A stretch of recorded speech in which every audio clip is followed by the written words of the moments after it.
Hi, I'm John Gross, and I want to talk to you about an aha moment I had the other day. It's like, aha, now I know why that happened. 2 weeks ago tonight, I was in a Toastmasters humorous speech contest, and I won.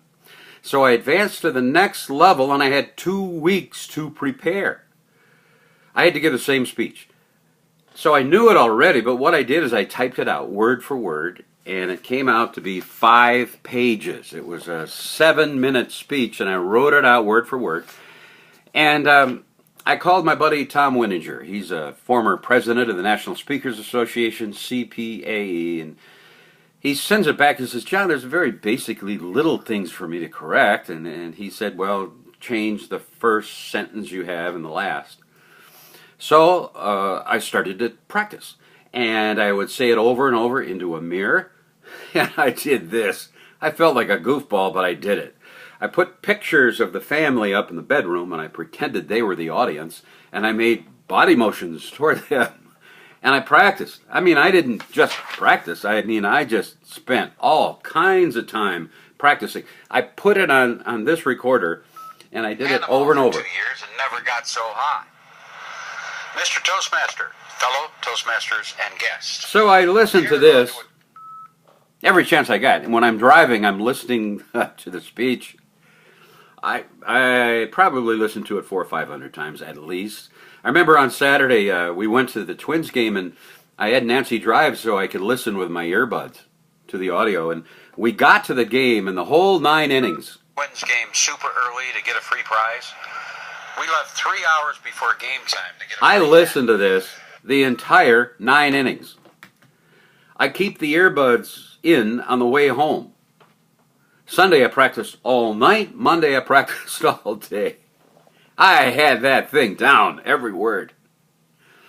And then it was contest time. I had Nancy drive me so I could listen with the earbuds. I got there. I met a couple people. That's it. I was practicing. I had the earbuds on. I even juggled, and I did comedy improv for the memory. First speaker got up. She was really good. And then the second speaker had people laughing every 15, 20 seconds. He was amazing. And then I got up. No! I got up. I looked out at the crowd, and I forgot my first sentence. Oh, my. When you start out that way, that's not good. And I gave my speech and had my motions, but I didn't know the people. They didn't know me. I made my motions, and I got done. And they didn't laugh at the places I thought they would. You know, the word that it took me an hour to find. They didn't laugh at that. And I got done, sat down, and Nancy squeezed my hand. John, you did great. I'm proud of you. And then they announced the second place winner. And it was the lady who went first. And I turned to Nancy and I said, hey, I got a chance. And then they said the winner of the humorous speech contest is, and it wasn't me, it was the guy who spoke second. I got third place in the speech contest. And I'm not putting the others down in any way. They were fantastic. They were awesome. I learned a lot. Glad I went there. But on Tuesday morning, I had the aha. And the aha of that speech for me is don't memorize a speech. When you do that, you're trying to be perfect. I used to stutter. I was a stutterer in the 5th grade, and I was worried about the 8th or 9th word I was going to say, and I'd stutter. That's what happens when you memorize stuff. I'm not saying not to practice, but just don't memorize it. So luckily, I had a speech to give in Northfield on Tuesday night. I didn't even think about what I'd talk about that morning.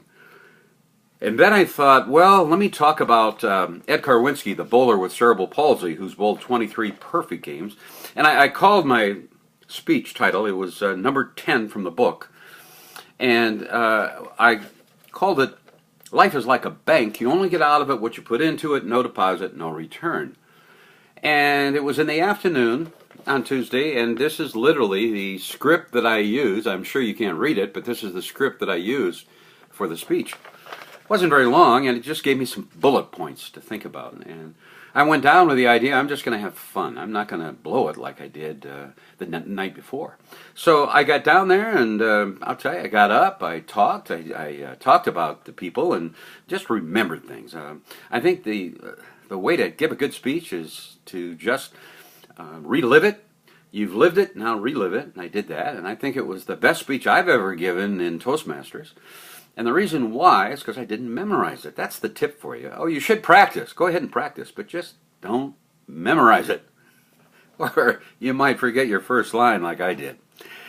That's a tip for you. I hope you can use it, and I guarantee it will work. I'm John Gross.